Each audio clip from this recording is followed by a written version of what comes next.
Alors bonsoir à toutes et à tous, je suis ravi de vous retrouver pour déjà une 312e rencontre Vlil. Et ce soir, on a la chance de recevoir Stéphane Carlier pour son roman La vie n'est pas un roman. La vie n'est pas un roman de Suzanne Cooper aux éditions du Cherche Midi, sorti le 4 avril dernier. Alors Stéphane, je suis ravi de te retrouver puisque on s'est vu il y a peu de temps à la soirée, à la grande soirée Vlil qu'on avait organisée pour la remise du prix. Et je suis ravi de te recevoir ce soir pour ce roman-là, même si est-ce qu'on peut parler de roman? Est-ce qu'on peut parler de polar? Est-ce qu'on peut parler de mise en abîme d'un écrivain dans l'écrivain? On en parlera tout à l'heure, évidemment. Mais j'aimerais que tu nous parles déjà de la genèse de ce récit, de ce livre-là, qui est si particulier, dont on arrive à quasiment mettre dans aucune case. Qu'est-ce qui s'est passé dans la tête de Stéphane Carlier pour rentrer dans la tête de Suzanne Cooper? J'en sais rien du tout, hein. J'en sais rien du tout. Comment naissent les histoires, c'est très compliqué, hein. C'est vraiment, c'est assez mystérieux, hein. Souvent, les gens m'ont beaucoup posé la question pour Clara Lee Proust, forcément, parce qu'il y a eu une grosse promo avec beaucoup de rencontres, etc. Et les gens me disaient, mais comment vous avez eu l'idée? Je ne sais pas. J'étais à la plage, je marchais et j'ai eu l'idée l'histoire m'est tombée dessus, comme ça, le sujet m'est tombé dessus. Euh, bah, tiens, si je racontais l'histoire d'une jeune femme qui n'a rien de littéraire, qui n'a pas de background, voilà, qui, euh, et qui découvre Proust. L'envie est très forte. L'envie était vraiment de raconter l'histoire de se mettre dans la peau d'une romancière aguerrie qui a eu un gros succès au début de ce millénaire. Voilà, qui a vendu plusieurs millions de livres et qui est contactée par une jeune femme qui lui dit qu'elle a tué un homme et qui lui demande son aide. Je ne sais absolument pas pourquoi j'ai eu envie d'écrire cette histoire, mais ce que je sais, c'est que l'envie est très forte. L'envie, euh, l'envie est plus forte que tout, voilà, à ce moment-là. Et qu'on ne peut rien faire d'autre que de se mettre au travail. Alors justement, Suzanne Cooper, existe-t-elle? Oui et non finalement, parce qu'il existe bien une Suzanne Cooper dans la vraie vie, une romancière britannique de fantasy. Alors ça, je ne sais pas s'il y a eu un lien particulier ou non, mais en tout cas, l'âge coïncide aussi. Mais qui elle est finalement, Suzanne Cooper, pour Stéphane Carlier? Qu'est-ce qu'elle représente Euh, en tant qu'autrice? Est-ce qu'elle représente, tu le dis dans le roman, ça peut représenter peut-être ouf, oh, c'est dur à dire, Marie ouais, Clark oui, oui, oui, oui, oui, ou Ruth Randall. d'abord Suzanne Cooper, elle s'appelle Suzanne Cooper, c'est-à-dire que ses initiales sont SC, qui sont aussi mes initiales. Et donc, c'était vraiment histoire de. Être écrivain, c'est vraiment aussi être acteur, quoi. C'est vraiment. Et là, c'était vraiment l'envie très forte de me mettre dans la peau de cette femme, dans la vie de cette femme, dans le quotidien de cette femme. Et voilà, de me projeter dans cette vie-là. Et d'organiser le roman de façon à avoir d'un côté la vie rêvée de Suzanne Cooper, parce que cette vie-là, on en rêve tous, hein, être une écrivaine, une romancière qui vend des millions de livres, qui vit très confortablement dans l'un des plus beaux quartiers de Paris. Voilà, c'est une vie de rêve. Et de mettre ça en opposition avec la situation de Nora dans le livre, qui est absolument catastrophique, qui est à peu près la pire situation dans laquelle on peut se retrouver. C'est-à-dire que voilà, elle a tué un type.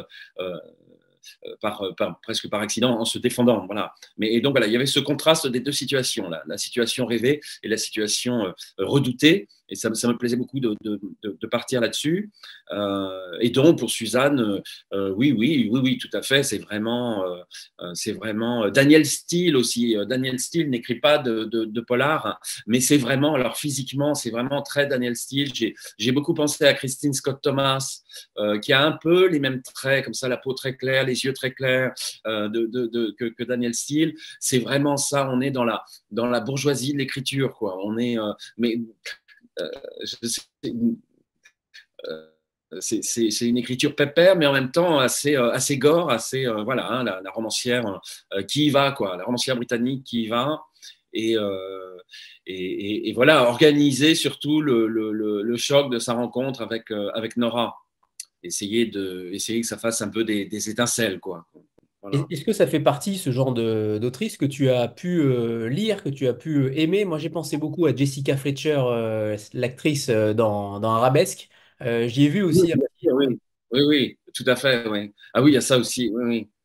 Est-ce que ça fait partie de tes livres? Alors, je ne veux pas dire de tes livres de chevet, hein, bien entendu, mais on en parlera aussi tout à l'heure. Mais ce que je veux dire, c'est est-ce que tu as déjà lu ce genre d'ouvrage aussi pour t'en inspirer pour Suzanne Cooper ou pas? Est-ce que ça fait partie de tes Non, matériaux non, de recherche? pas pour Suzanne Cooper. Euh, euh, le personnage était tellement évident, je n'avais pas besoin de lire ni Daniel Steele, ni Mary Higgins Clark, il y en a plein d'autres, hein, Patricia Highsmith, enfin vraiment, toutes ces romancières anglaises ou américaines qui vraiment euh, autrice de polar comme ça, très très prolifique.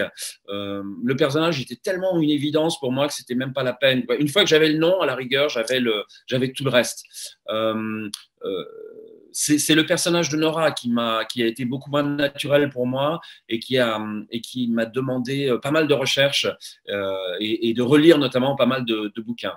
Voilà, mais ça, on y viendra peut-être. C'est le côté polar du livre. Suzanne Cooper, on n'est pas dans le côté polar. Avec Suzanne Cooper, on est plutôt, puisque le livre est vraiment organisé sur un balancement entre les deux univers et même voilà, donc les deux histoires, les deux personnages. Et c'est pas la même langue, c'est pas le même univers. Et avec Suzanne, on est plus dans la comédie à l'anglaise, british, à la Jonathan Coe.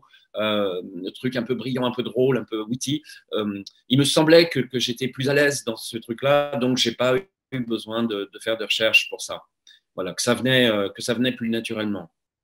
Mais par contre, pour la partie Nora, la partie polar, effectivement, là, j'avais peur d'être à côté de la plaque, donc j'ai pas mal relu ouais, ouais, je me suis mis dans le bain de pas mal enfin, de trois auteurs en particulier, mais peut-être qu'on en parlera à un autre moment. Alors justement, j'aimerais qu'on parle de ces deux pôles finalement. Il y a une véritable mise en abîme qui est constante entre Suzanne Cooper, entre Stéphane Carlier, entre la fiction et la réalité. C'est véritablement là une fois de plus. Alors peut-être pas une fois de plus parce que je crois que c'est la première fois que tu mets autant de strates narratives dans un roman, il me semble. Cette porosité finalement entre la fiction et la réalité, est-ce que c'est quelque chose que tu affectionnes particulièrement, qui va peut-être continuer dans les prochains, ou est-ce que c'est un one-shot finalement, parce qu'on a l'impression que ce récit-là, ce roman-là, c'est un polar un petit peu, c'est finalement aussi pour beaucoup parler du métier d'écrivain. Oui, oui, oui, oui, et c'est ça, oui, ouais, tout à fait. Alors oui, ça c'est vraiment, ça c'est une grosse question.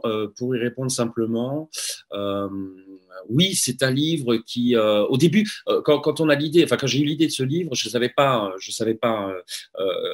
mais voilà. Euh, Suzanne Cooper le dit à un moment dans le livre, la réalité se donne à vivre sous trois formes euh, la lecture, enfin celle qu'on lit, celle qu'on vit et celle qu'on rêve. Voilà. Et c'est vraiment le livre est vraiment basé sur ces trois réalités entre guillemets. C'est vraiment des questions qui me travaillent beaucoup. J'ai écrit un roman pendant le confinement qui n'a pas été publié. Je l'ai proposé au Tripod. J'avais écrit ça, une histoire complètement délirante aussi dans dans une vérité alternative. Frédéric Martin du Tripod aimait bien, mais il me disait il faut reprendre ça, reprendre ça. On était vraiment dans un euh, c'est une question qui me travaille de plus en plus. Voilà. L'hypothèse de Bostrom, enfin, toutes ces choses-là m'intéressent beaucoup. Et parler de Suzanne Cooper, c'était pouvoir au moins aborder le, le, les deux formes de la réalité qui sont la réalité que l'on vit et la réalité que l'on écrit ou que l'on lit. Voilà. Et j'aime bien imaginer que finalement, ce qu'on écrit est peut-être plus réel que ce que l'on vit. Et pareil aussi pour le rêve. Le rêve a une place assez importante dans ce livre. D'ailleurs, Suzanne Cooper, à un moment, elle dit qu'il il faut que tout roman ressemble un peu à un rêve. Et, Et voilà, oui, oui, je joue sur ces trois. C'est assez fascinant hein, quand même, toutes ces questions. Elles sont de plus en plus présentes en moi.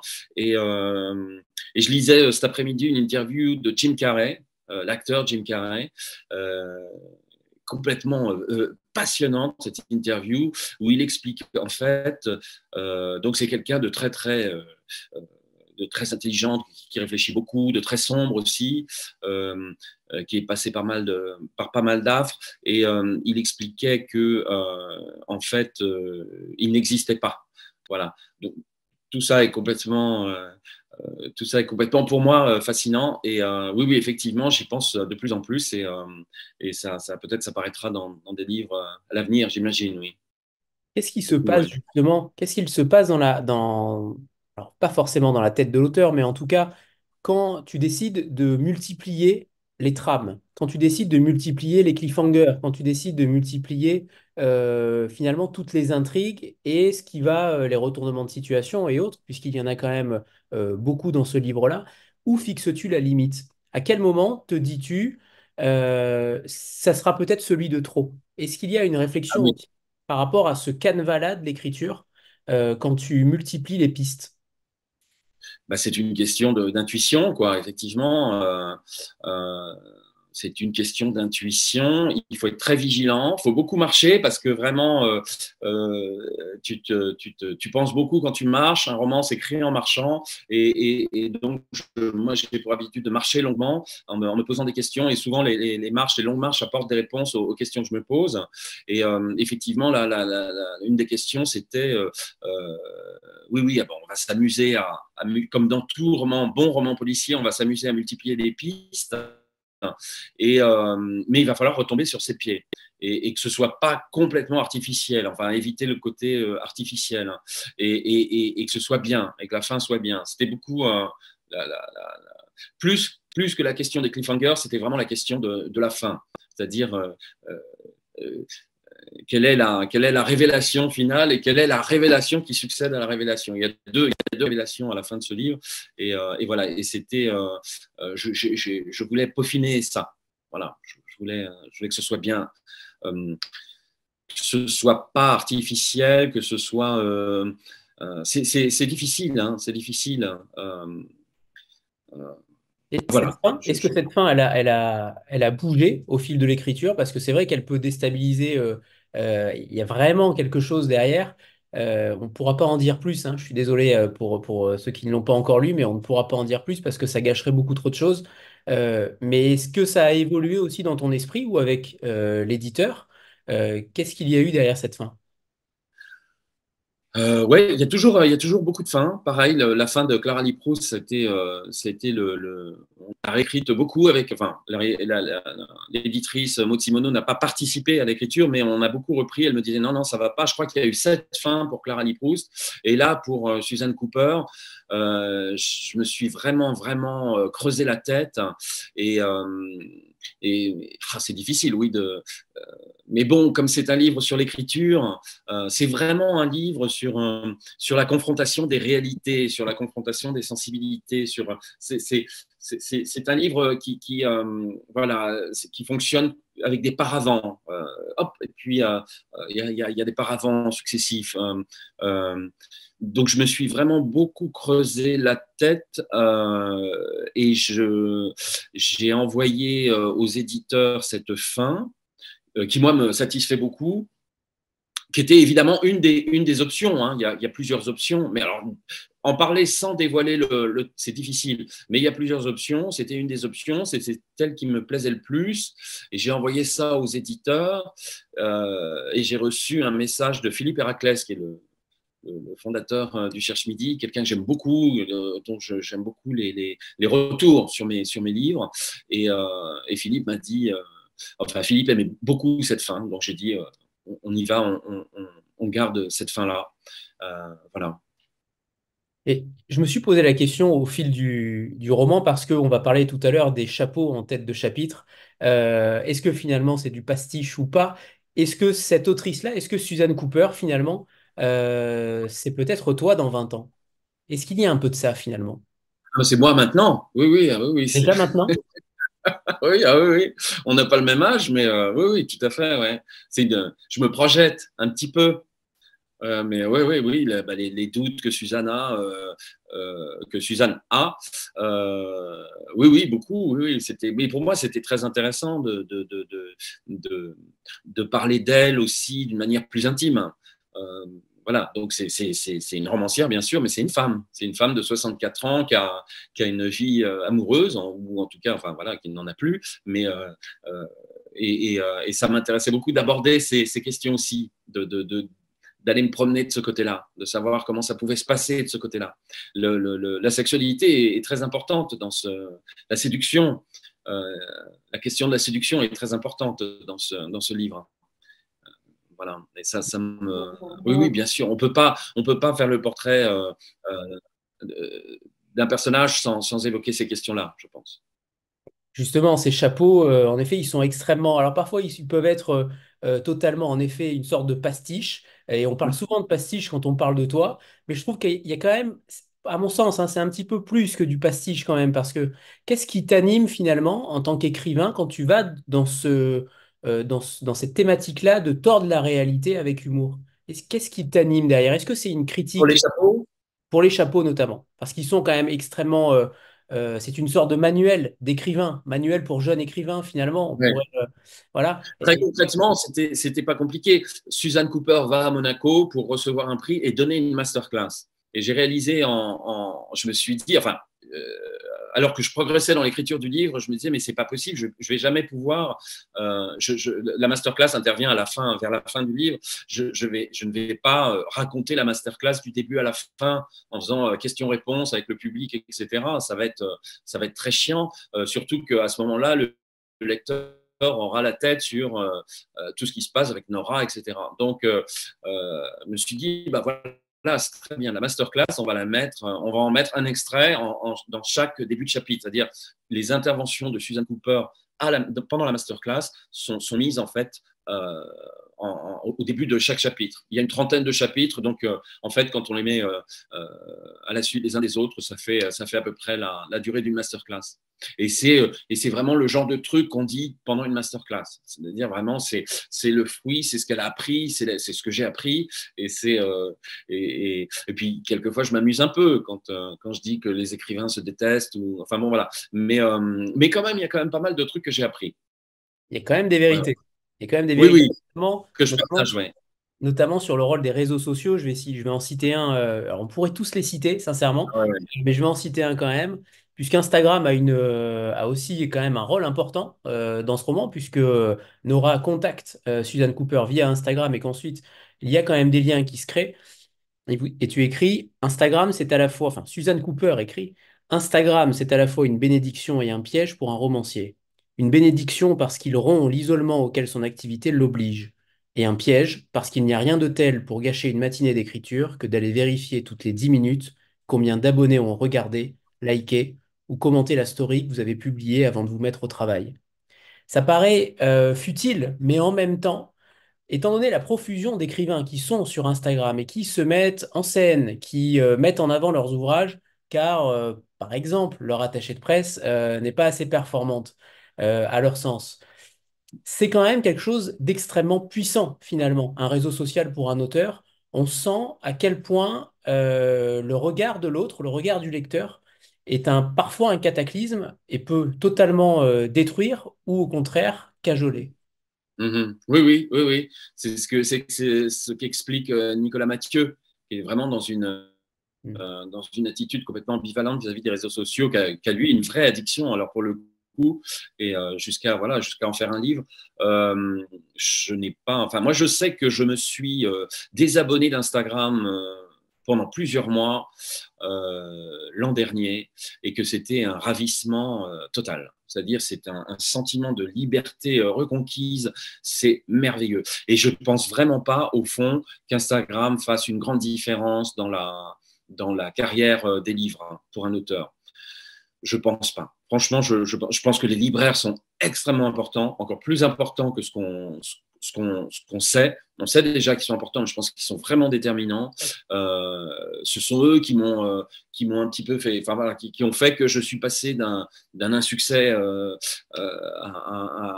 une forme de succès avec Le chien de Madame Alberstadt. C'est vraiment les premiers qui ont poussé le livre, etc. Je pense vraiment que la carrière d'un livre se joue plus en librairie et plus que jamais en librairie et que sur Instagram. Voilà. Et encore une fois, quand on se désabonne, mais quel pied, oh, on se sent libéré, c'est incroyable. C'est comme les ados, quand on les prive de TikTok, ils renaissent, quoi. Quand vous regardez des ados qui sont sur Instagram ou sur TikTok, vous regardez leur expression, ils n'ont pas l'air heureux, en fait. À part s'ils regardent un truc qui les fait marrer, mais il n'y a pas une expression de bonheur, ça c'est étonnant. En tout cas, quand on se désinscrit de ces trucs-là, c'est vraiment, on se sent vraiment, vraiment renaître.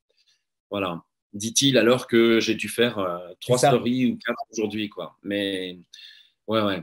Qu'est-ce qui s'est Je suis passé en alors? période de promotion, alors ça s'explique comme ça. Mais c'est vraiment, c'est vraiment, il faut se désabonner, se désinscrire de ces trucs-là parce que on loupe tellement de choses. Je viens de recevoir un message de ma compagne qui me dit prends-en de la graine. Alors, on va parler de Nora un peu. Nora qui tue quand même cet homme à coups d'escarpin. Donc on ne dévoile rien, hein, c'est le début du livre. Mais c'est quand même un symbole intéressant aussi, notamment par rapport à la scène qu'elle vit. Qu'est-ce qu'il y avait derrière? Est-ce qu'il y a une signification aussi plus étymologique, peut-être plus lointaine? Par rapport à cette mort, à cet acte de... J'adore, c'est très simple, j'adore les chaussures. Je partage C'est la du passion féminisme. d'Almodovar pour les chaussures et surtout les chaussures de femmes. Je pense que j'ai raté une carrière de, mais c'est pas, d'ailleurs, c'est pas, il n'est pas dit que je ne devienne pas, que je ne me reconvertisse pas en. J'adore, j'ai toujours dessiné. Je sais que c'est bizarre, mais j'ai toujours à l'école, je dessinais des chaussures pour les femmes, des chaussures, des talons hauts. Voilà, c'est pour ça que j'adore Almodovar. Il y a toujours c'est une passion, c'est une réelle passion. J'adore les chaussures. Et, et voilà, je voulais absolument qu'il y ait un escarpin. J'aurais même apprécié qu'il y ait un escarpin sur la couverture. Voilà. Ça Mais m'est... là, ça ne s'explique pas autrement, voilà, Anthony, Ok. que cette passion incompréhensible. Je me rappelle quand j'étais en maternelle, euh, la, la- la maîtresse nous faisait faire la sieste, je me souviens de ça, donc j'avais 2, 3 ans, enfin, je ne sais pas quel âge on a en maternelle, 4 ans, je ne sais plus, et elle nous faisait faire la sieste. Et j'étais fasciné, j'étais très heureux de faire la sieste parce que le silence se faisait dans la salle et on entendait à ce moment-là, comme c'était le silence absolu, intégral, on entendait les talons de la maîtresse qui regagnait le bureau ou qui sortait de la salle. Enfin, bref, on l'entendait marcher et c'était pour moi un son mais qui me provoquait un plaisir infini. Bizarre la vie, hein. C'est comme ça. Très bien. Sophie, c'est à toi. Je suis fasciné par les chaussures. Je me mets devant les vitrines. Comment s'appelle ce chausseur très, très célèbre dans le monde entier? Il a une vitrine, il a une boutique au Palais Royal sous les arcades. Ça va me revenir. Manolo, je ne sais plus, Blatnik, je crois. Manolo Blatnik. Voilà. Et je regarde, et je pourrais passer là 1 heure à regarder les chaussures. Très bien. Sophie, Pardon. Alors, bonsoir. Déjà, je suis ravie de vous retrouver tous ici et je suis ravie de voir Stéphane Carlier. Et en fait, je rebondis sur ce que vous avez dit tout à l'heure par rapport aux libraires. Moi, j'ai la chance, enfin, j'espère avoir la chance de vous rencontrer vendredi à Mandelieu. Ah Et oui, voilà, donc, et après, j'aurai une question à incongrues à vous poser, mais plus tard. Et en fait, donc, je connais 2 libraires là-bas, dont Manuela qui s'occupera de vous, qui viendra vous chercher, etc., qui a lu tous vos livres et qui a cette transmission. Enfin, donc c'est grâce à elle que j'ai lu Clara Di Proust. qui m'a beaucoup plu parce qu'elle en a parlé. J'ai un club de lecture, etc., etc. Je ne vais pas raconter ma vie ici. Mais les libraires ont justement ont ce rôle-là de passeur, de transmission. Et en fait, il n'y aurait pas Instagram. Alors, Dieu sait que bon, je suis moi sur les réseaux, notamment beaucoup sur Instagram, mais c'est vrai que je vous rejoins dans le fait que les libraires ont un rôle hyper important et comment dire et voilà. Et moi, sans Manuela, donc sans Cultura, même si c'est pas une librairie indépendante, etc. Mais elle met vraiment beaucoup de cœur à ça. Et sans elle, sincèrement, je ne vous connaîtrais pas en fait. Je n'aurais pas eu le plaisir de vous lire, de connaître votre plume, etc. Et elle m'a, donc évidemment, elle a lu votre dernier roman et elle adore. Et elle me dit, bah, viens vendredi. Donc, ma question incongrue, et j'arrêterai là, c'est Stéphane Carlier. Est-ce que vous pourrez me faire un mot d'absence pour le travail vendredi? Parce qu'il faut que je parte plus tôt pour venir vous voir. Voilà. Mais voilà, enfin, la petite. C'est pas un jour férié? C'est pas un Comment? jour férié? Non, j'ai pas C'est pas posé un jour mon jour de férié? travail, donc je Ah, viendrai zut. vite fait. Mais je suis entièrement d'accord en fait avec le fait du rôle important des libraires. Voilà, c'était juste ça que je voulais soulever. Je vous remercie. Et à vendredi. Merci, merci. Merci beaucoup. Oui, oui, bah oui, oui. Enfin, il n'y a rien à dire, on a tout dit, hein, mais c'est vrai que c'est hyper important. Hein. Ça, c'est, moi, je sais que je vous dis, j'ai eu mes premiers coups de cœur de libraire. Vous savez, les premiers mots. Alors, pour ça, c'est bien Instagram, parce que j'adore les mots des libraires. Ça, c'est un truc. Et j'ai eu mes premiers avec Le Chien de Madame Alberstadt, donc mon 6e roman, je les ai attendus. Hein.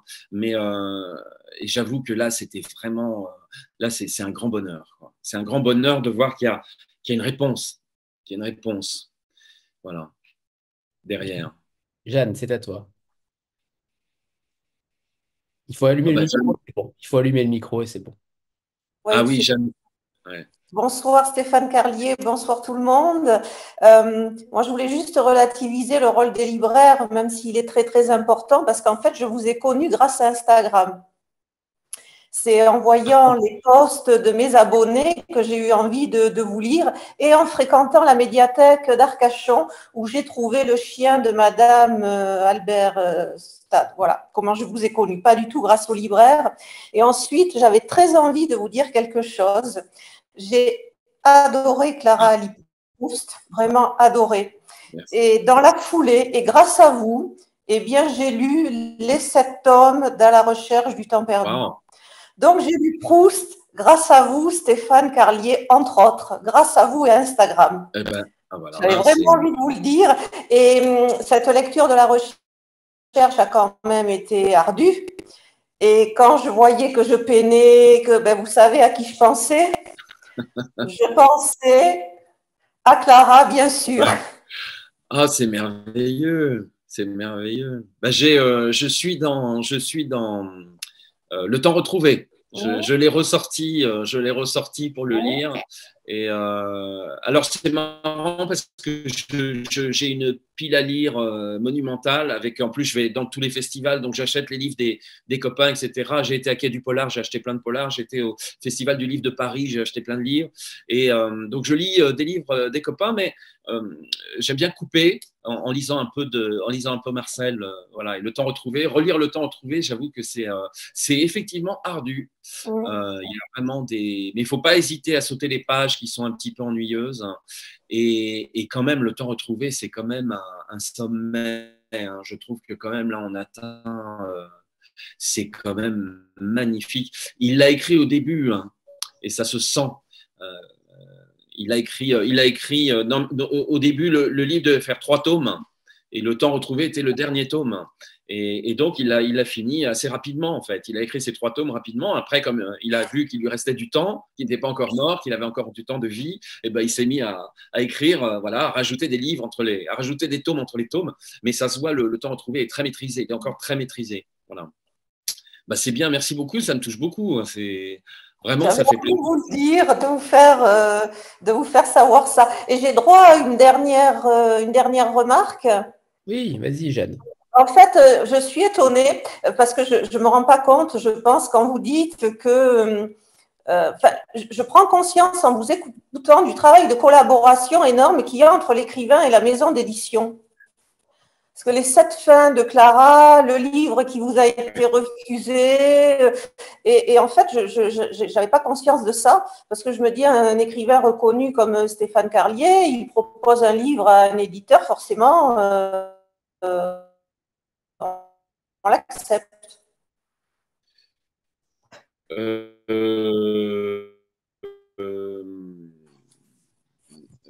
Non, non, non. Enfin, sur le livre que j'avais proposé, on s'est arrêté à l'heure qu'il m'a dit, écoute, il faut le reprendre, tel passage ne fonctionne pas, etc. Il fallait le reprendre.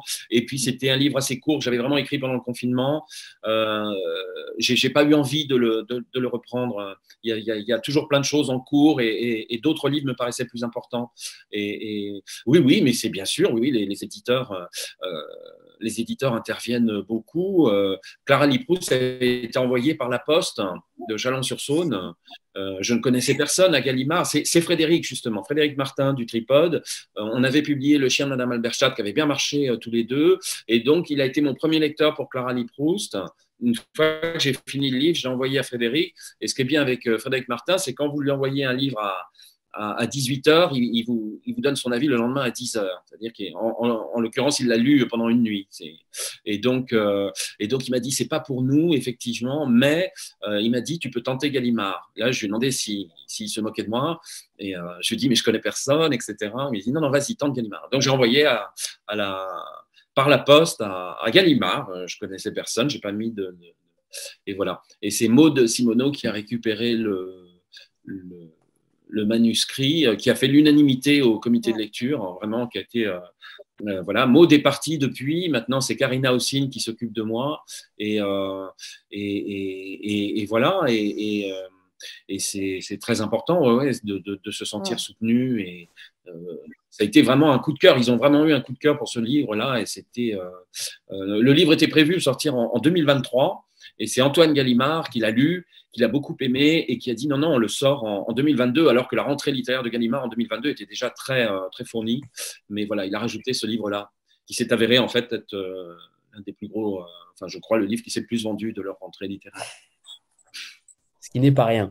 On a parlé de Proust, et en effet, Proust, il intervient aussi. Je crois qu'il intervient une seule fois dans le roman, dans le dernier, dans La vie n'est pas un roman de Suzanne Cooper. Il n'y a pas que lui, il y a beaucoup de classiques. Il y a La Bruyère en épigraphe, il y a Jane Austen, il y a Kafka, il y a Virginia Woolf. C'est un peu une ode au classique, finalement, ce livre-là, je trouve. J'ai l'impression, en tout cas, que Ouais. il y a même une page, et je vais la retrouver puisque je l'ai notée, euh, où Suzanne Cooper dit tout simplement: travaillez sérieusement, mais sans vous prendre au sérieux. Ne cherchez pas à laisser une trace, c'est le moyen le plus sûr de n'en laisser aucune. Dites-vous que les grands livres ont déjà été écrits.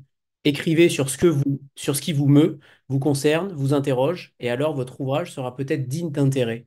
C'est vrai que c'est un superbe postulat pour aussi arriver à comprendre que la littérature en elle-même, elle n'existe pas depuis 2020 ou les années 2000, et qu'en effet, il y a quand même quelque chose derrière, un patrimoine immense. Et je trouve que vous le mettez bien en avant. Je trouve que tu le mets bien en avant dans l'ode au classique que tu fais dans ce roman-là aussi. Oui, oui, ça c'est un peu une marotte, hein. C'est vraiment essayer de pousser les jeunes à découvrir Proust, au moins à s'intéresser à Proust, au moins à savoir qui c'est. Et puis dans Suzanne Cooper, alors ça c'est plus fort que moi. Même dans Le chien de Madame Alberstadt, il y avait comme ça un point de vue sur la littérature qui était à un moment l'éditrice de Baptiste, le héros du chien de Madame Alberstadt, lui explique que c'est calamiteux parce que les jeunes d'aujourd'hui ne savent plus qui est Giono, Colette, Gide, etc. Oui, ça c'est un peu une marotte que j'ai. Suzanne Cooper dit de toute façon, à la fin, il ne restera que Shakespeare. Et j'aime bien cette idée. C'est un peu comme Woody Allen qui dit que, enfin, dans un de ses premiers films, qui dit que, bon, bah, de toute façon, voilà, il restera que Mozart. Donc, ça sert à rien. Mais non, j'aime bien ça. Ouais, ouais. J'ai très envie de. Alors là, pour le coup, d'être un passeur de livres et notamment auprès de la jeunesse. C'est un truc qui m'obsède beaucoup. C'est-à-dire, j'ai vraiment, vraiment envie que les jeunes découvrent voilà, des livres qui sont accessibles, hein, pas les embêter, mais qui sachent qui est Camus. Enfin voilà, oui, c'est vraiment mon truc, quoi. C'est vraiment mon truc. Il y a une phrase aussi qui m'a intéressé sur la curiosité. Vous dites que tu écris, j'ai du mal, hein, Ouais, tutoiement, pardon. La curiosité, trait de caractère dominant chez les écrivains. Est-ce que c'est ça ouais. finalement qui te donne aussi cette curiosité et cette inventivité? Parce que chacun de tes romans est quand même d'une originalité à chaque fois débordante.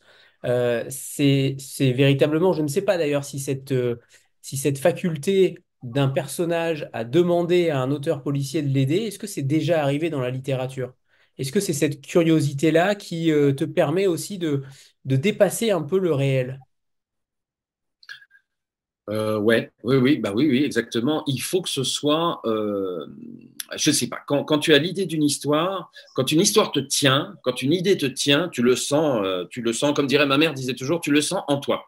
Voilà, moi, c'était une des phrases de ma mère, et c'est toujours d'ailleurs. Et quand une idée de roman te tient, tu le sens, tu n'en démords pas. Je sais pas pourquoi. Je ne sais pas pourquoi j'ai envie de raconter à ce point. Euh, il y a une manière évidemment d'échapper. Quand j'ai travaillé 19 ans aux affaires étrangères et j'avoue que pendant ces 19 années, j'avais pas toujours envie de me lever le matin pour aller faire pratiquement les mêmes choses toute la journée. Et quand je me réveille depuis que je suis écrivain à temps complet, c'est un bonheur, mais enfin voilà, de savoir que je vais me jeter dans que ce qui m'attend, ce sont mes histoires. D'échapper au réel de cette façon-là. Voilà, l'importance de la fiction et puis l'importance d'échapper à voilà l'impression d'échapper à ce monde qui est quand même qui n'est pas en très grande forme, pour dire le moins. Et oui, oui, ça c'est important. Et de kiffer, voilà, de kiffer. C'est-à-dire le plaisir que tu ressens à écrire ou à t'imprégner d'une histoire, à développer une histoire, à raconter une histoire, le lecteur le ressent. Le lecteur ressent ces choses-là. Le lecteur ressent la sincérité d'un livre. Le lecteur ressent toutes ces choses-là. Euh, et la notion de plaisir, pour moi, elle est très, très importante. C'est-à-dire, j'ai écrit, j'ai commencé de nombreux livres que je n'ai pas continués parce que le truc ne prenait pas, l'étincelle ne prenait pas. Euh, je n'éprouvais pas assez de plaisir. Voilà, il faut que je sente vraiment un plaisir. Et à ce moment-là, je sais bien, j'ai bien compris que ça se transmet au lecteur. Alors, pour faire une sorte d'interlude, on va faire une interview tu préfères. Et donc, je vais poser deux alternatives, deux éléments du livre qui existent dans le livre. Donc, ceux qui ne l'ont pas lu, vous n'aurez peut-être pas forcément toutes les références, mais en tout cas, tu dois absolument choisir entre les deux propositions obligatoirement. OK? Donc, c'est l'interview tu préfères. C'est Ah oui, parti. oui. Alors, Mary Higgins Clark ou Ruth Randall? Euh, je crois pas avoir lu Ruth Rendell, donc Mary Higgins Clark. Zagreb. Faut développer ou juste Tu peux développer. non, non, bah, tout simplement, je ne crois pas à Ruth Rendell, je ne crois pas l'avoir lu. Mary Higgins Clark, c'est bien La Nuit du Renard, hein. Je crois que c'est ça. Ouais, alors ça, j'ai lu ça il y a fort longtemps et j'ai été juste, je crois que c'est un des livres qui m'a le plus bouleversé. J'ai eu ma période polar aussi, avec voilà, James Ellroy, tout ça, enfin bref. Et à cette époque-là, une amie m'avait conseillé La Nuit du Renard, je m'en souviens, oui, ça doit être Mary Higgins Clark, hein, c'est ça. Hein. C'est Et elle. voilà. Et Ruth Rendell, je crois pas, à moins qu'on me dise des titres de. Mais je crois pas l'avoir lu. Donc voilà. Mais il faut lire La Nuit du Renard. C'est époustouflant. C'est époustouflant. C'est époustouflant. Très bien. Alors, deuxième question, lundi ou mardi? Pour. Parce que mardi, apparemment, il faut toujours se méfier du mardi, apparemment. Ah oui, oui, c'est ça. Ah oui, oui, il faut toujours se méfier des mardis. Oui, 11 septembre. Ouais. Ouais. Lundi, bien sûr, le lundi, bien sûr. Oui, oui. Moi, Zagreb. j'ai toujours aimé, j'aime même les dimanches. C'est un peu bizarre, hein. Moi, j'aime même les dimanches. J'aime pas les jours fériés parce que, voilà. Non, non, je suis un peu Harbour, moi. J'aime pas les jours fériés. J'arrive pas à me mettre au travail quand je vois que le reste de l'humanité est en jour férié. J'aime pas ça. Et, euh, et j'aime bien les lundis, j'aime bien les dimanches soirs. Voilà. Très bien. Cesare ou Hamid? Ah non, César est une horreur. Non, non, t'es un pauvre type. Tous les hommes, voilà, à partir d'un certain âge, on est plus surpris par la bonté des hommes que par leur, voilà. Et Donc non, non, Hamid, bien sûr, Hamid. Césarée a trahi Suzanne. Césarée, c'est un amour. Oui, oui. Hamid, sans hésitation. doigt dans la bouche ou pas? Oh, oh là là, Anthony! Oh là là, mais alors, les gens qui n'ont pas lu le livre vont rien comprendre, et celles qui ont lu le livre vont être choquées parce que, ah oui, ça c'est important, la sexualité dans Oui. Susan Cooper, c'est important, hein. Elle est présente à la fois, évidemment, chez Nora, sous son aspect le plus dégueulasse, puisque c'est l'histoire d'un viol. Et elle est présente aussi, j'y tenais absolument, dans la vie de Suzanne. C'est important. J'aimais beaucoup aborder ce sujet-là. Qu'est-ce que c'est que la sexualité ou voilà, la sensualité d'une femme dans sa situation, une femme de 64 ans, comment elle se comporte vis-à-vis de ça et tout. Oui, oui, j'aimais beaucoup. Oui, moi, je dirais plutôt doigt dans la bouche, oui, personnellement. Très bien. Zagreb ou Monaco? Oh, je peux pas dire du mal de Monaco, mais non, non, Zagreb. Oui, oui. Humour anglais ou français? Anglais, anglais. C'est incroyable. J'ai dû faire la liste de tout ce que j'aimais en humour anglais et je me suis aperçu que cette liste ne se terminait jamais, en fait. Ça va des Monty Python à Absolutely Fabulous, à Maggie Smith, un film qui s'appelle un un film où une famille recueille un cochon, une famille anglaise, bien sûr, tout rapport, recueille un cochon pendant la Seconde Guerre mondiale. Stephen Frears, enfin, tout l'humour anglais, enfin, les livres, j'en parle même pas. Alan Bennett, voilà. Oui, oui, complètement les Anglais, absolument, absolument. Il y a pas l'équivalent. Il y a beaucoup d'auteurs drôles en Angleterre et aux États-Unis. C'est vraiment une tradition d'avoir des romanciers drôles. Je trouve que en France, on n'est pas à la hauteur de notre réputation de gens littéraires, de peuple littéraire dans ce domaine. On manque, je trouve, de littérature witty, on dit ça en anglais, witty, intelligente, fine, drôle, mais fine. Il n'y a pas ça en France. Enfin, je ne vois pas. C'est vrai. Je ne vois pas. Et tu écris même, il n'y a pas d'humour anglais. Les Anglais ont de l'humour, c'est tout. Oui, oui, oui, oui, j'en suis convaincu. Oui, oui, c'est beaucoup, beaucoup d'humour. Oui, oui, énormément d'humour. Les séries anglaises sont tordantes. Enfin, quand elles sont comiques, elles sont souvent très drôles. Contrairement aux séries françaises d'ailleurs, qui souvent sont un peu décevantes. Notamment la dernière là voilà, sur Canal+, là, très Laquelle? attendue et qui ne fait pas rire du tout. Très bien. Meilleur endroit pour créer. L'aéroport. Ouais. Pardon? Meilleur endroit pour créer sous la douche ou dans un hôtel. Ah oui, oui, ouais, ouais, ouais, ouais, ouais. C'est pas pareil, hein. Sous la douche, les idées vous viennent.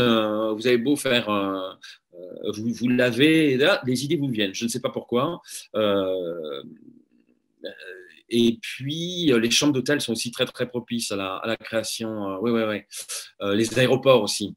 Euh, tout ce qui nous sort temporairement comme ça de notre milieu naturel active des cellules dans le cerveau qui sont propices à la création littéraire. Ton cœur battra pour rien ou un parfum de rose et de sang. Un parfum de rose et de sang, c'est le livre c'est le livre.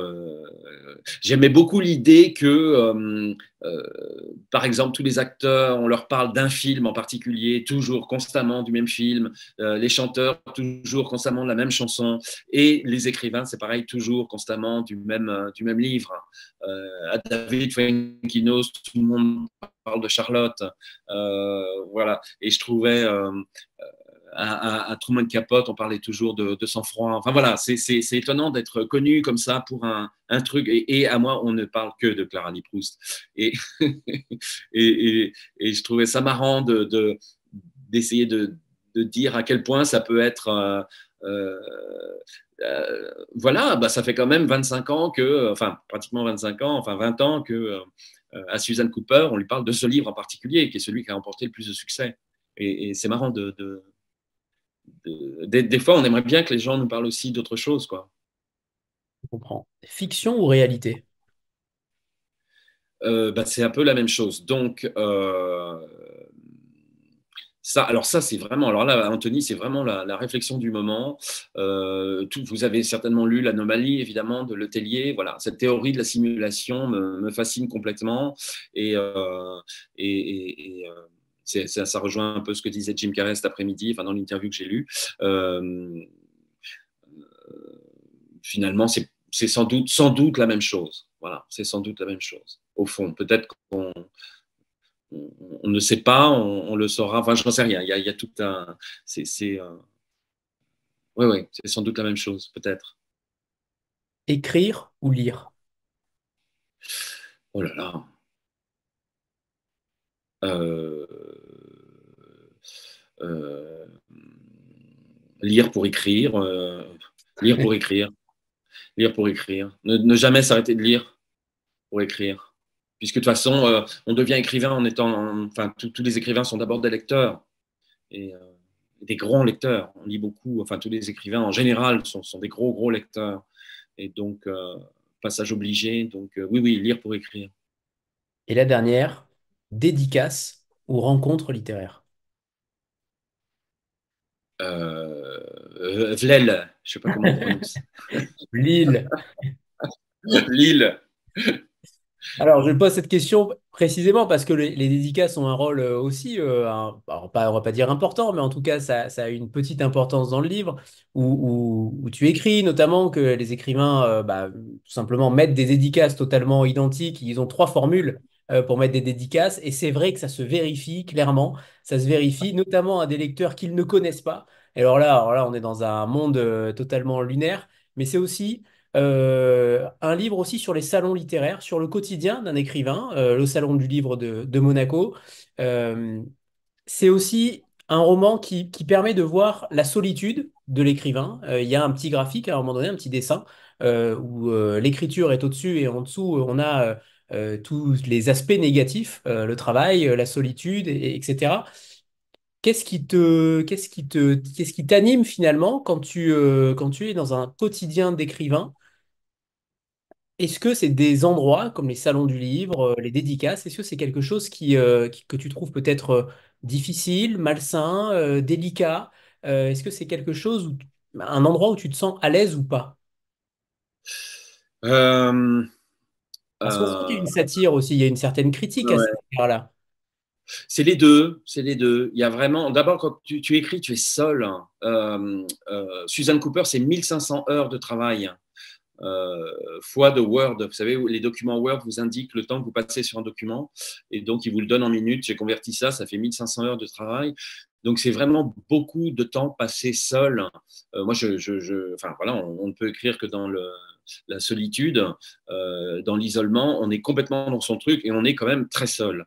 Et donc, c'est vrai que le fait d'arriver dans un salon, dans un festival, c'est quand même le bonheur. Il y a un côté quand même, enfin, je vais voir des têtes, je vais voir des gens qui vont me parler, avec qui je vais pouvoir échanger. Ça, c'est vraiment extraordinaire. Et puis, le pendant de ça, c'est vrai que il y a un côté comique aussi. Hein, tout ce qui est un peu difficile peut être très drôle. C'est très fatigant. C'est vraiment fatigant. J'ai fait mon premier livre à Vannes avec Virginie Grimaldi. Elle a fait un malaise tellement, tellement. Elle était à côté de moi. On a sympathisé. Enfin, j'aime beaucoup, beaucoup cette femme. Et la queue était telle, elle a dédicacé tellement de livres qu'elle s'est trouvée mal. Euh, c'est très très fatigant les salons parce que c'est beaucoup de gens, il faut se concentrer, il y a les deux côtés, il y a les deux côtés. On en parlait avec Franck Cortès qui a signé À pied d'œuvre, un très très bon livre chez Gallimard. On en parlait là il y a la semaine dernière. On était où? On était à Metz, au salon du livre de Metz. Et on se disait, on souffrait un peu, voilà, c'est difficile, c'est difficile. Il y a des salons qui sont plus difficiles que d'autres aussi. Pourtant les organisateurs avaient fait un très très bon travail, etc. Mais je sais pas, voilà. Il y a tout ce côté un peu pesant aussi. Ouais. Très bien. Alors, on va prendre une petite photo de groupe avant que tu nous lises un premier extrait. Ah oui. 3, 2, 1. C'est bon. C'est à toi, Stéphane. Mais il y aura deux extraits, Tout à tu es fait. sûr? Oh là là là là. Parce que donc le livre est basé sur. Le livre joue l'alternance des points de vue. Pendant une bonne partie du livre, pendant les trois quarts du livre, il y a l'alternance des points de vue entre Suzanne, le point de vue de Suzanne et le point de vue de Nora. Voilà. Et donc, je sais quel extrait je vais vous lire pour Suzanne. Et pour Nora, j'en ai repéré un parce qu'évidemment, tu m'as dit de choisir deux extraits. Donc, je me suis dit, bah, c'est vraiment l'occasion de lire à la fois pour faire comprendre, pour faire sentir la différence, à la fois dans le traitement aussi de la langue. C'est très différent. Dans la partie Nora, on est vraiment dans le polar. Et là, pour ça, voilà, on peut le dire maintenant, j'ai relu Sébastien Japrisot, Pierre Lemaître, comment s'appelle-t-il, Manchette, Jean-Patrick Manchette avec Fatal.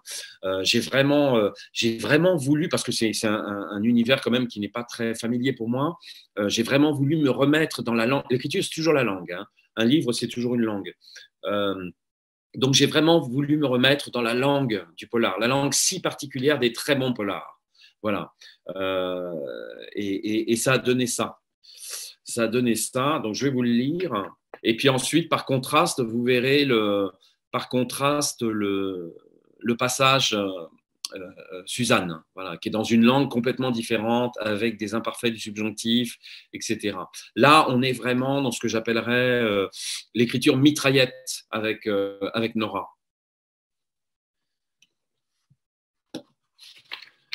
Alors, vous m'entendez bien?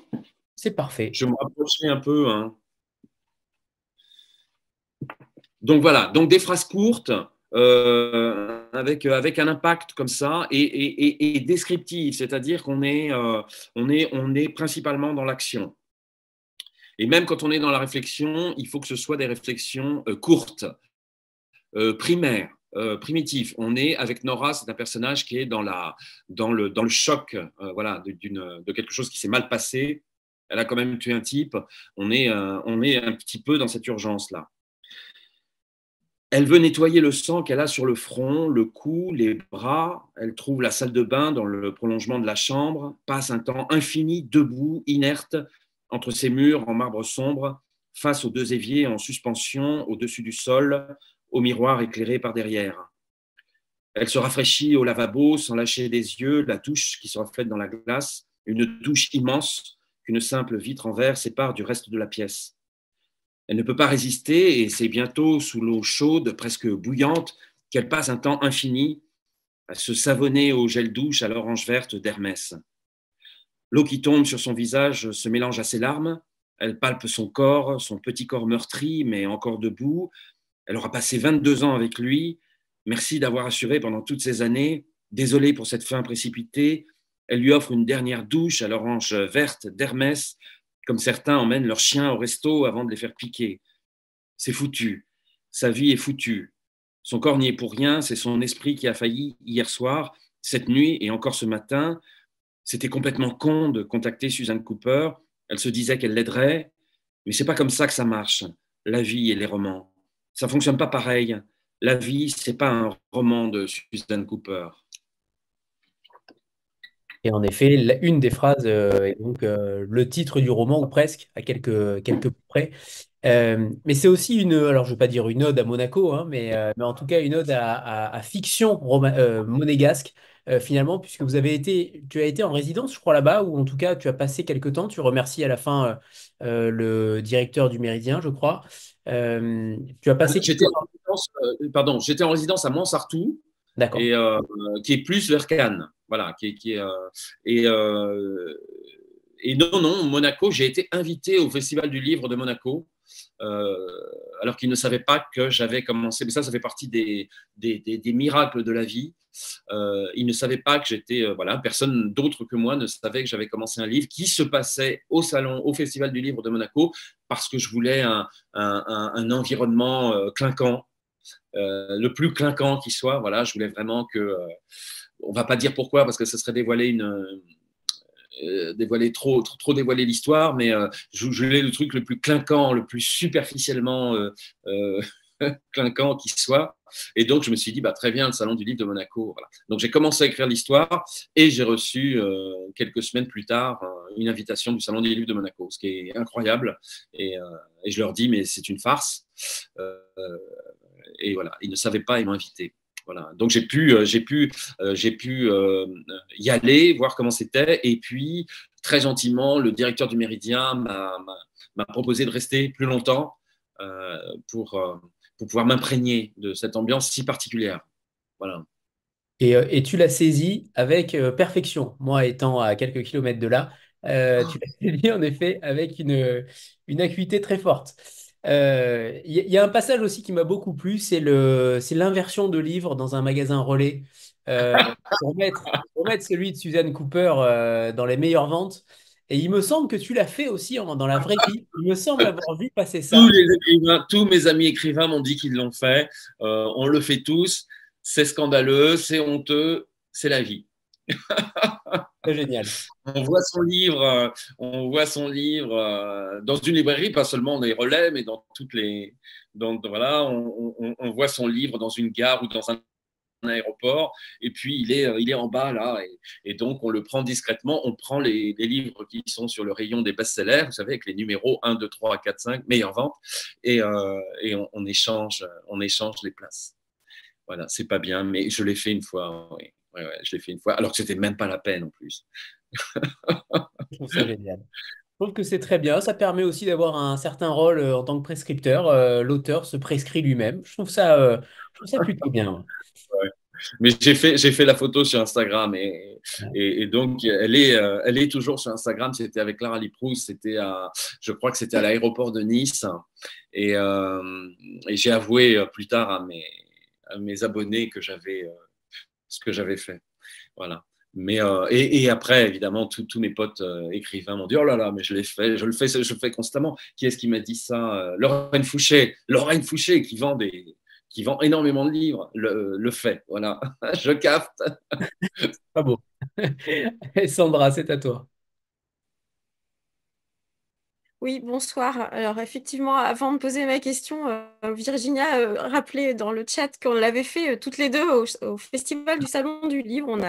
On a fait un échange de livres aussi parce qu'il y avait la deuxième place du prix Lille qui était complètement cachée. Et donc voilà, on a rendu à César ce qui lui revenait, enfin plutôt à Éloi en l'occurrence. Bref.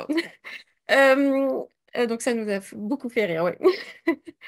Oui, Stéphane, tout à l'heure, vous parliez des difficultés dans les salons que vous pouviez rencontrer, les festivals, les salons. Et vous écrivez donc beaucoup sur tout ça, notamment dans La vie n'est pas un roman de Suzanne Cooper. Mais moi, je me demandais si ça n'avait pas non plus une intention un peu cathartique pour vous de parler en fait de tout ça, de toute la vie des écrivains. Est-ce que ça peut l'être pour vous, cathartique? Et est-ce que ça n'est pas aussi cathartique à destination de vos collègues écrivains? Et est-ce que certains le prennent comme ça? Est-ce que vous avez des retours d'autres auteurs qui vous disent, ah mais oui, ça se passe comme ça, je ressens la même chose, Ouais, ou ouais. on peut penser telle et telle chose? j'ai surtout les retours tout de suite. Quand j'ai présenté le livre aux représentants, donc c'est vraiment bien avant la parution du livre, les représentants lisent les livres et tout de suite, ils m'ont dit, les scènes de dédicace sont très, très drôles. Voilà. Donc, j'ai surtout des retours sur la drôlerie de ces passages. Et si c'est drôle, c'est que ça touche quelque chose de juste. Enfin, voilà, si c'était à côté de la plaque, ça serait pas drôle, on ne rirait pas. Donc j'imagine que ça doit être assez.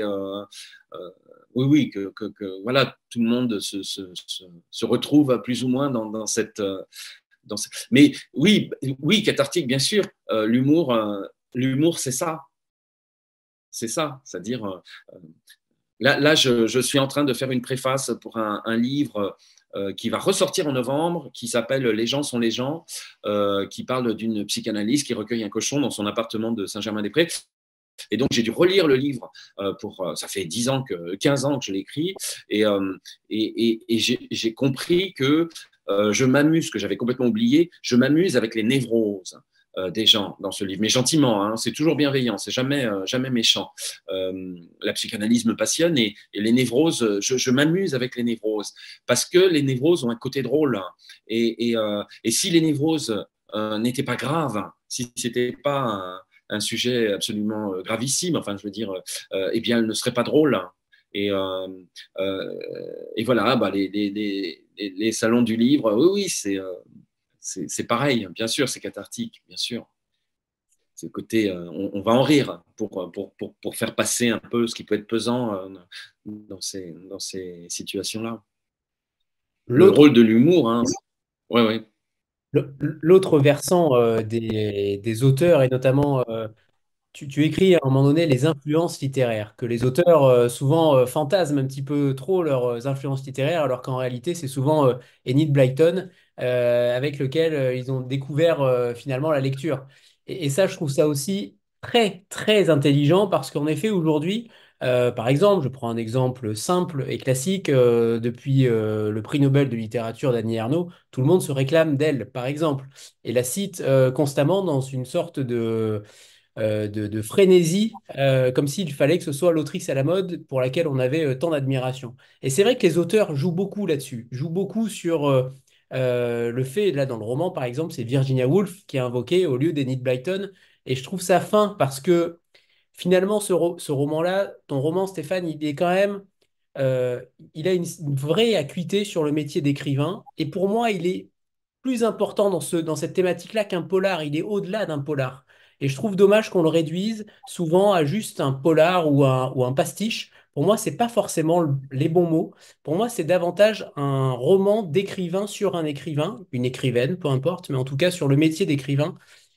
Et le polar n'est qu'un prétexte, finalement. J'ai eu l'impression que le polar n'était qu'un prétexte pour aussi parler de ce microcosme, parfois germano-pratin, parfois un petit peu plus égotique. Finalement, tes influences littéraires, c'est Enid Blyton ou pas? Ouais, dis donc, tu soulèves beaucoup Pardon, de points désolé. dans cette question. Ouais, non, bah non, c'est intéressant. Oui, bah c'est parce que c'est chic, c'est plus chic, voilà, et c'est important. Bien sûr, les gens lisent, enfin, les gens disent, c'est comme Proust. Les gens disent qu'ils lisent Proust ou ils parlent de Proust alors qu'ils l'ont pas lu, mais ils le disent parce que c'est chic. Ça fait chic de dire, de parler de Proust. Bah là, en l'occurrence, c'est plus chic de parler de Virginia Woolf que de Enid Blyton. Donc, Suzanne ne résiste pas à ça. Mais oui, ça c'est le côté, c'est le côté comédie humaine, quoi. C'est-à-dire, tout ça n'est qu'une farce. Tout ça n'est qu'une, voilà, nos vies. Nous sommes dans des comédies et c'est très drôle voilà, de noter les travers. Euh, mais sur les influences, moi personnellement, je suis très honnête. Hein, je suis pas, moi, je dis que j'aime Frédéric Dard, Balzac, Flaubert, enfin voilà, Julien Green. Non, il n'y a pas de. Alors que voilà, il n'est plus trop à la mode, Frédéric Dard maintenant, si j'ai bien compris. C'est dommage d'ailleurs. Mais non, moi, voilà, moi j'ai aucune me faire mousser et tout. Elle dit à un moment, Suzanne Cooper, elle dit les écrivains, la plupart des écrivains sont victimes de l'effet loupe. Ils se voient tous plus importants qu'ils ne sont. Et ça, c'est tellement vrai. Oh, c'est tellement vrai. Et alors là, pour le coup, c'est pas un truc que j'ai. Alors là, je suis d'une grande humilité et sincère en plus. Vraiment, je n'ai aucune. Je pète pas plus haut que mon cul pour dire les choses simplement. Tu écris également, et il y a deux phrases qui m'ont intéressé, qui m'ont travaillé aussi. La première, c'est: il n'y a pas de bonne histoire sans conflit moral. Elle est intéressante, cette phrase. Mm. Est-ce que véritablement, le conflit moral est la clé, le postulat de départ pour une bonne histoire? Est-ce qu'il faut obligatoirement ce Ouais, conflit?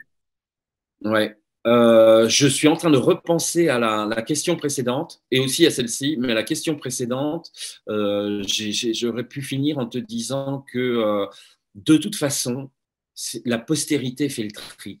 C'est extraordinaire comment ça fonctionne, la postérité. Des écrivains qui avaient un succès ou des artistes voilà, qui ont un succès extraordinaire de leur vivant disparaissent complètement. À l'époque de Proust, Anatole France, c'est Marcel Proust aujourd'hui pour nous. C'est-à-dire que tout le monde connaît, tout le monde parle d'Anatole France, tout le monde lit Anatole France. Il n'existe plus du tout aujourd'hui. Il a C'est complètement dommage. disparu. Et Il est réédité là récemment par Kalman Levy.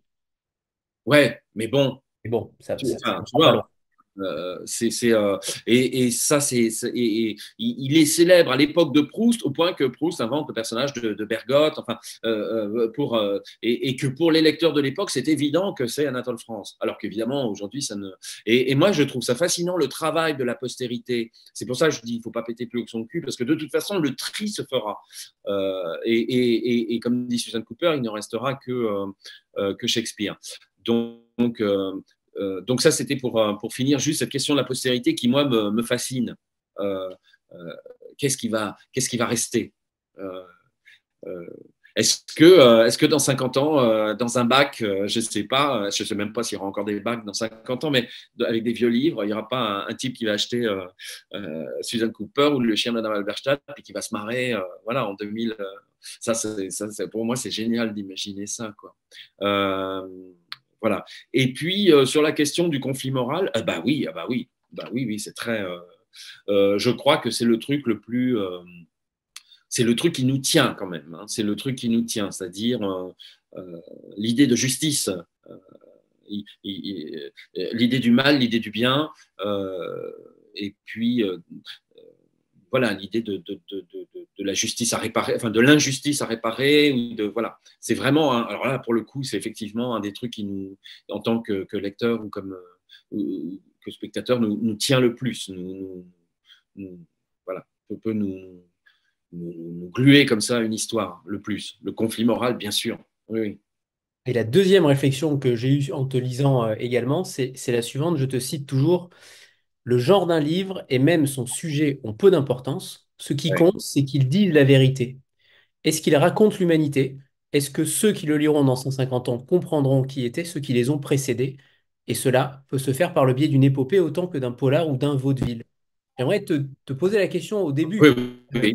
de cette phrase-là qui est en effet très intéressante. Est-ce que ce qui compte, c'est vraiment la vérité? Alors que tu fais tout l'inverse. Tu nous mens constamment dans tes livres finalement.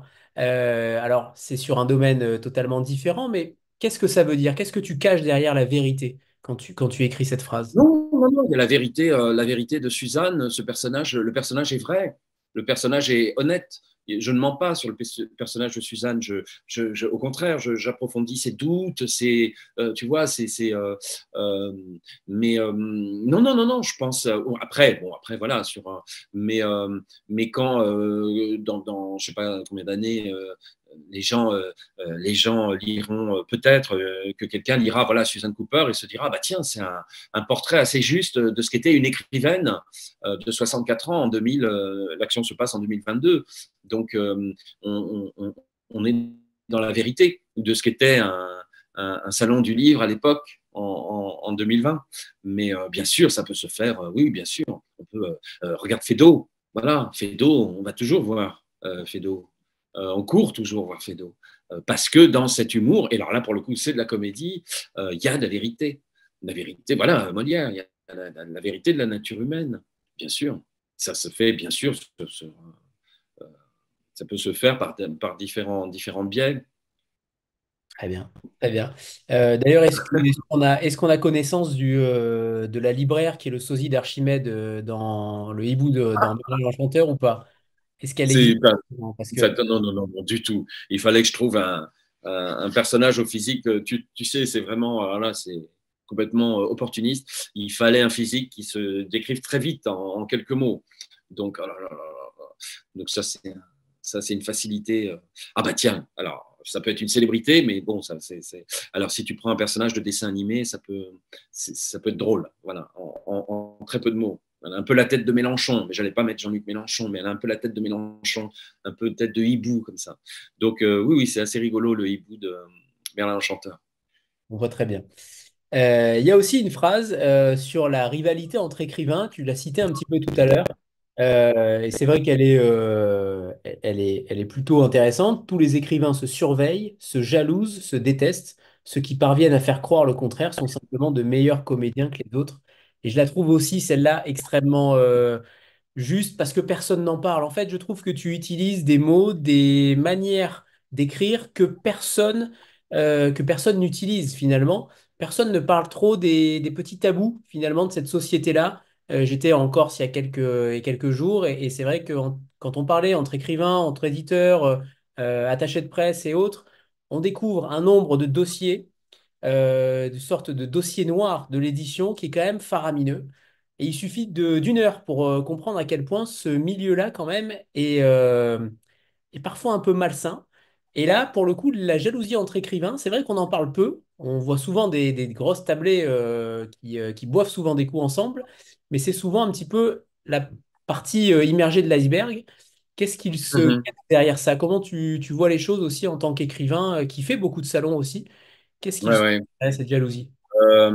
C'était, oui, oui, sur l'hypocrisie. Bah, c'est un peu dans tous les milieux, j'imagine, hein. Mais oui, l'hypocrisie, c'est proustien, ça. C'est un thème proustien. C'est-à-dire, voilà, euh, bah, que j'ai vécu et que j'ai vécu beaucoup, voilà, pendant la promotion de Clara Lee Proust. Voilà. Euh, qui est un livre paru chez un grand éditeur, Gallimard, très grand éditeur, donc avec une écurie comme ça d'écrivains qui ont une assez haute opinion d'eux-mêmes, ce qui encore une fois n'est pas mon cas, et, euh, et je suis arrivé comme je ne sais pas, enfin c'est pas comme un cheveu, oui, comme un cheveu sur la soupe, puisqu'il était prévu enfin puisque le truc était envoyé par la poste, qu'il était prévu que je sorte en 2023, et qu'au dernier moment Antoine Gallimard a dit non non, on le sort en 2022, ça sera le 19e livre de la rentrée, le 19e roman français de la rentrée littéraire. Donc, alors que tout était posé, établi, etc. Et là, j'ai senti le- l'animosité pour ce petit livre. Voilà. Je l'ai senti. En plus, je suis très, très sensible, donc je sens assez. Et oui, oui, bah, tu le sens, c'est palpable. C'est palpable. Les gens qui viennent te parler, failloter, dont tu apprends après par ton éditrice que, en fait, il a dit ceci ou cela. Mais c'est comme ça, hein. Euh, le motif de rose que tu as derrière toi, qui est celui de la couverture euh, de Suzanne Cooper, a été utilisé par le Cherche-Midi pour l'affiche du Cherche-Midi au Festival du Livre de Paris. Voilà. Et ils ont repris les roses et ils ont écrit le Cherche-Midi au milieu, ce qui donnait un très très beau résultat. Et j'ai appris que certains auteurs du Cherche-Midi se sont plaints euh, parce que ce n'était pas leur couverture dont le motif était repris pour l'affiche. Ça n'est que ça, mais je pense que c'est dans beaucoup de milieux, hein. Moi, j'ai travaillé aux affaires étrangères, c'est la même chose, hein. Les coups tordus, les croche-pattes, etc. C'est le propre de l'homme, malheureusement. Mais, euh, mais oui, oui, c'est marrant de le transposer au monde des écrivains, qu'on imagine si délicat, etc. Pas du tout, c'est aussi des mondes de crise de nerfs et, euh, et de grande jalousie. Eh oui. Suzanne Cooper écrit également: Ne parlez jamais du livre que vous êtes en train d'écrire, vous n'auriez pas envie de continuer. Alors justement, ce prochain roman, j'ai l'impression que tu as quand même beaucoup d'idées à la minute et peu importe l'endroit. Est-ce qu'il y a déjà quelque chose qui se prépare? Est-ce qu'il y a déjà quelque chose d'écrit? Et en espérant que tu aies toujours envie de continuer à l'écrire. Il y a toujours beaucoup de projets en cours, donc constamment. Et puis il y en a toujours plusieurs, de nombreux, voilà. Et puis l'un d'eux va se distinguer des autres, et ça va être celui sur lequel celui auquel je vais me consacrer.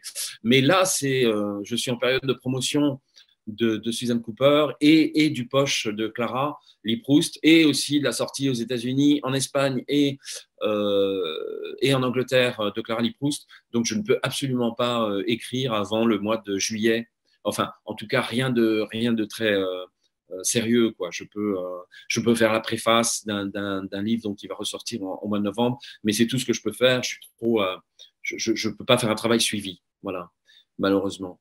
Mais, Non, mais mais ça veut sinon, dire voilà. Ouais. Ça veut dire au contraire, Comment?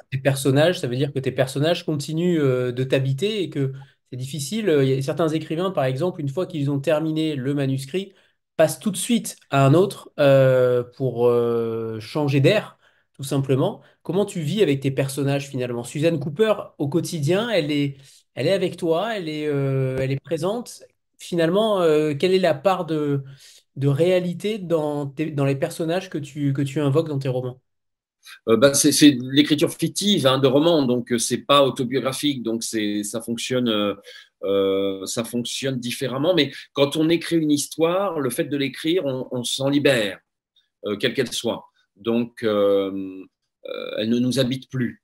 Voilà. Donc, je suis très surpris quand je relis mes premiers romans. Ah oui, c'est vrai, je vivais avec ça, je vivais avec Agnès qui prend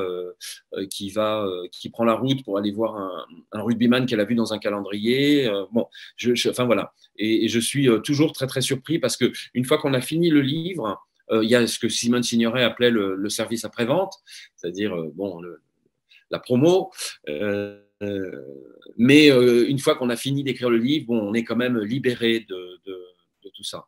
Et je suis impatient d'ailleurs de savoir ce que ça fera quand j'écrirai des choses plus autobiographiques, parce que je pense que ça doit aussi agir de cette manière-là.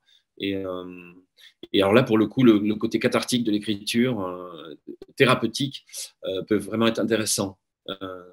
Voilà, Très-bien. on verra. Vraiment, le fait est on a vu également un de tes posts Instagram qui était somptueux sur ta jeunesse. C'est quelque chose, c'est un terreau sur lequel tu pourrais écrire. Ah oui, oui, ah bah j'écris déjà beaucoup, oui, tout le temps en fait.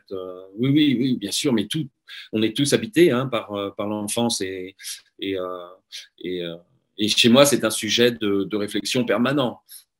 L'enfance, enfin, comme chez la plupart des gens d'ailleurs, mais l'enfance, la famille, euh, bien sûr. Oui, oui, je pense que oui, oui, c'est évident que ça fera l'objet d'un ou plusieurs livres, hein. Ouais, ouais, bien sûr. Et on a C'est hâte. important. Je ne sais plus qui a dit, j'ai lu ça il n'y a pas longtemps. Est-ce que c'est pas Woody Allen? Je ne sais plus. Qui a dit, on passe les 40 premières années de sa vie on passe les 40 deuxième année de sa vie à soigner les 40 premières. Enfin bon, voilà, vous comprenez. Et je trouvais ça absolument magnifique et brillant. J'ai constaté qu'effectivement, je commençais à me libérer euh, du poids de l'enfance euh, autour de l'âge de 40 ans. Voilà. Que la souffrance, une certaine forme de souffrance, a cessé à ce moment-là, autour de 40 ans. Et c'est l'âge auquel vraiment j'ai commencé à prendre un peu de recul, et donc le recul nécessaire pour comprendre ce qui s'est passé. Et c'est diablement intéressant de comprendre avec le recul, mais je parle pour chacun de nous, hein, pas que pour moi, ce qui s'est passé. Il y a beaucoup de gens qui n'essayent pas de le comprendre. C'est dommage. Mais quand on commence à avoir un peu de recul, on peut le comprendre, et c'est très intéressant, je trouve.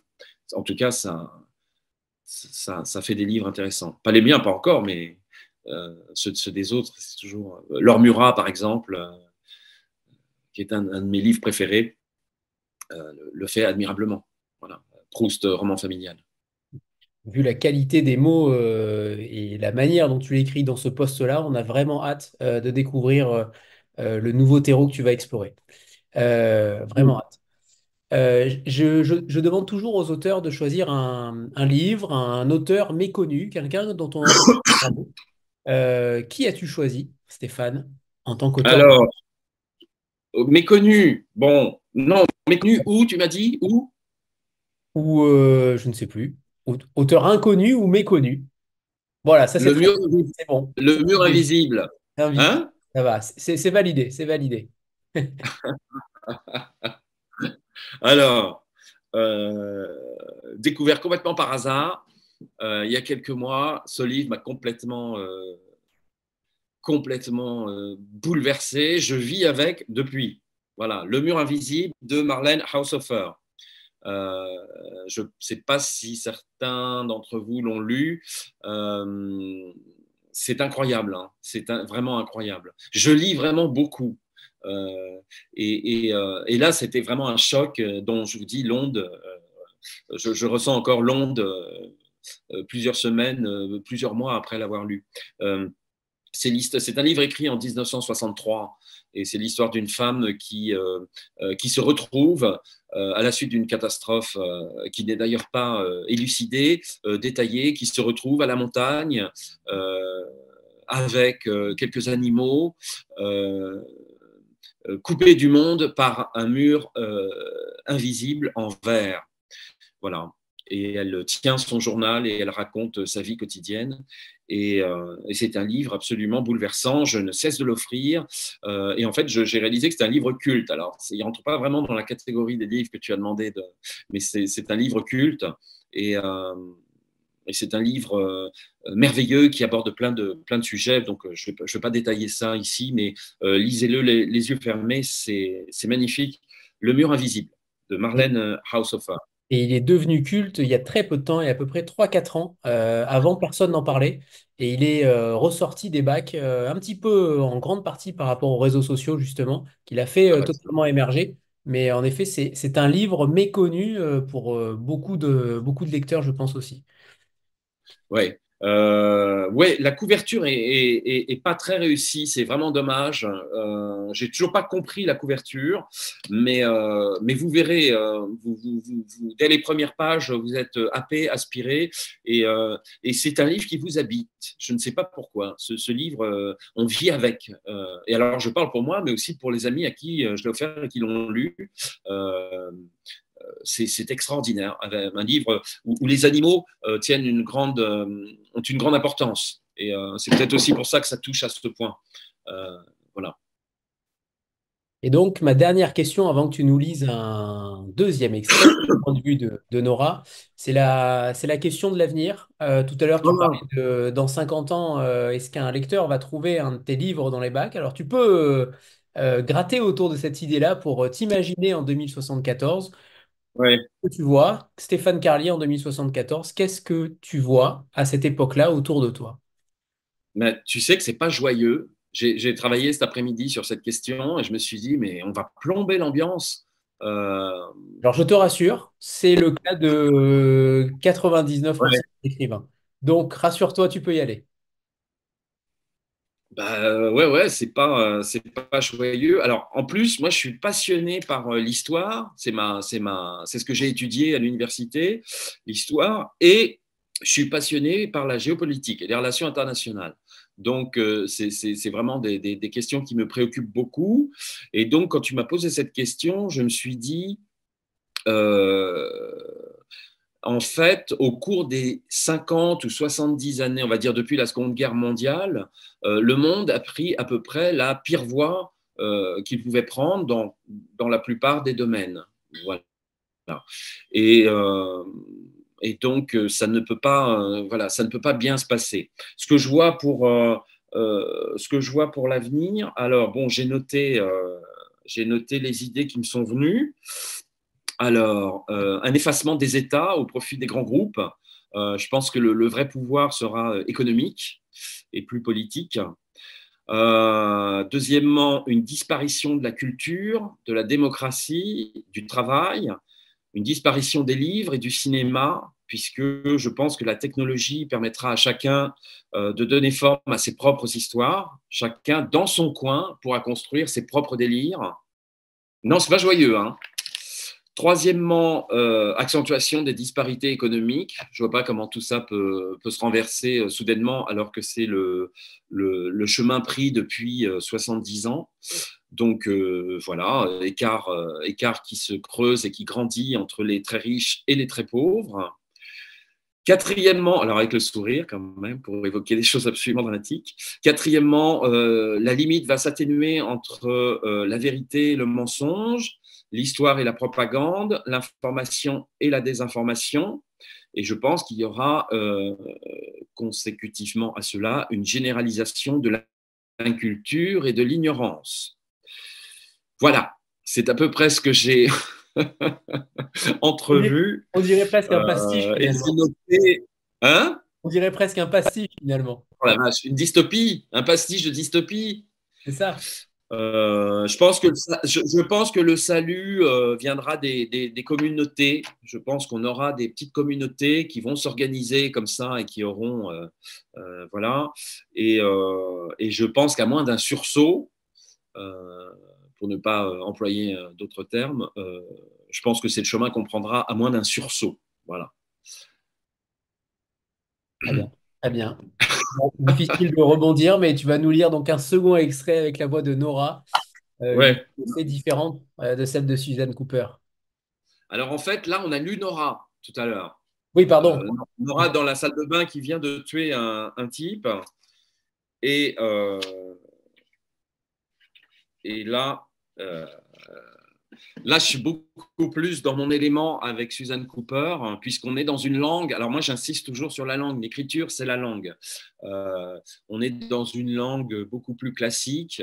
Voilà, Suzanne Cooper n'est pas Nora, donc on est dans une langue beaucoup plus classique, beaucoup plus écrite, avec des imparfaits du subjonctif, comme je vous ai dit. On a une plus grande légèreté. On est tranquille. Voilà, on est tranquille. Mais bon, ça n'empêche pas quand même de se poser des questions sur, voilà, de se poser des questions qui peuvent être douloureuses. Elle était une romancière appréciée. Pourquoi se surprenait-elle de plus en plus à en douter? Bien sûr, elle vendait moins de livres que 15 ou 20 ans plus tôt, mais on la lisait encore partout dans le monde. Elle avait de l'argent, des biens, un roman juste sorti et un autre sur le point de paraître. Elle était en bonne santé et d'une beauté pas trop érodée. Ne pouvait-elle s'en réjouir simplement? Il est vrai que c'est le propre de l'homme, et particulièrement de l'artiste, d'accorder plus d'importance à ce qui menace son bonheur qu'à ce qui y contribue. Elle n'y échappait pas. Une mauvaise note donnée à l'un de ses livres sur Babelio la contrariait pendant 2 jours, lui ôtait le goût d'écrire et pratiquement l'appétit. Une absence dans le classement des meilleures ventes de l'Express suffisait à lui faire oublier qu'en 38 ans de carrière, elle avait pratiquement vendu 5 millions de livres, ce qui, comme Bruno le lui rappelait à la moindre occasion, n'était pas donné à tout le monde. Peut-être vieillissait-elle tout simplement. Avec l'âge, certains traits de son caractère, l'ambition, la combativité, diminuaient insensiblement quand d'autres habitudes, plus simples et toutes passives, une piscine en fleurs dans un village du Vexin, ou interrompre brusquement une séance d'écriture pour s'asseoir dans le fauteuil en face de son bureau et les yeux fermés, écouter une cantate de Bach. La vieillesse est une dépression, se souvenait-elle d'avoir entendu. Il devait y avoir de ça. On n'est pas non plus très joyeux, mais En effet, et c'est aussi on est dans la vérité, voilà. C'est ça. Et on n'a pas parlé non plus du pouvoir de la critique, notamment la critique négative, finalement. Comment tu abordes cette question-là d'une critique négative en tant qu'auteur, finalement? Qu'est-ce que ça... Comme ça. Ouais.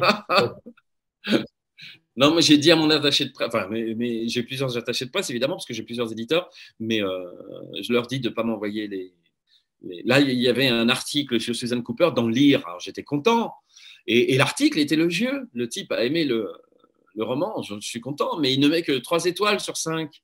Alors ça, je peux vous dire que pendant 24 heures, ça m'a vraiment contrarié. J'étais à la gym et tout, j'arrêtais pas d'y penser. Il aurait pu mettre 4 étoiles. Alors, En plus, il aime le livre. Et non, non, c'est épouvantable. Maintenant, mais des notes sur 10, comme à l'école.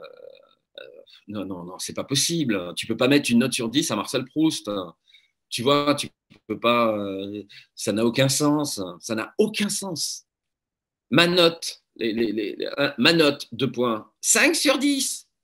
L'ombre des jeunes filles en fleurs. Bah non, non, non, alors, non. pour excuser un peu le journaliste de lire, parce que j'avais un ami qui travaille là-bas encore et qui m'a dit comment ça se passait, les étoiles ne sont pas mises par le journaliste qui écrit la critique.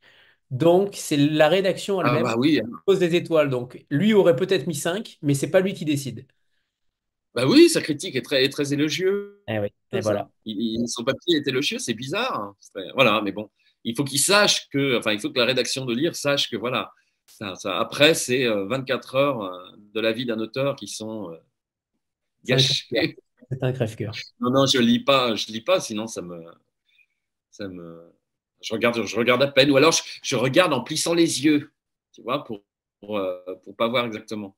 Mais par contre, je suis content, quand même, des bonnes critiques, je suis content. Il y a eu, ouais, ouais, là, il y a eu des bons papiers là sur Suzanne Cooper, hein. Oh, ah oui, notamment de libraires, hein. Les mots des libraires, ça c'est vraiment vraiment une bénédiction parce que en plus c'est des gens qui savent de quoi ils parlent, ils lisent, et puis quand un livre leur plaît, ils le conseillent au lecteur, donc ça c'est vraiment formidable. Eh bien, parfait. Je ne sais pas si quelqu'un d'autre a une question. C'est le moment de se manifester comme dans un mariage. C'est le moment qu'il se taise à jamais. Merci. Merci infiniment Stéphane pour ton temps et pour ces explications sur ce roman-là. Vous allez être surpris pour ceux qui l'ont pas encore lu, vous allez encore être surpris parce qu'on a l'impression qu'il y a quand même un renouvellement constant chez toi, tout en gardant cette pointe d'humour, de dérision, d'autodérision aussi. Je ne sais pas où tu vas chercher toutes ces idées, mais à chaque fois, le postulat de départ, il est toujours très original, il est toujours pointu, acerbe, intelligent. Et je trouve que tu te renouvelles constamment. Et ça, je pense que c'est la meilleure, la plus grande des qualités d'un écrivain. Donc, merci. Merci beaucoup, Anthony. Merci infiniment. Et merci à vous toutes. Et avec des femmes, à part nous deux, et avec des femmes, je suis très content. Merci Tu, beaucoup. tu le dis dans le roman, 95% des lecteurs sont des C'est lectrices. vrai, c'est vrai. C'est vrai. Merci infiniment. C'était Au très revoir, agréable. Au revoir. À bientôt. Au revoir, Stéphane.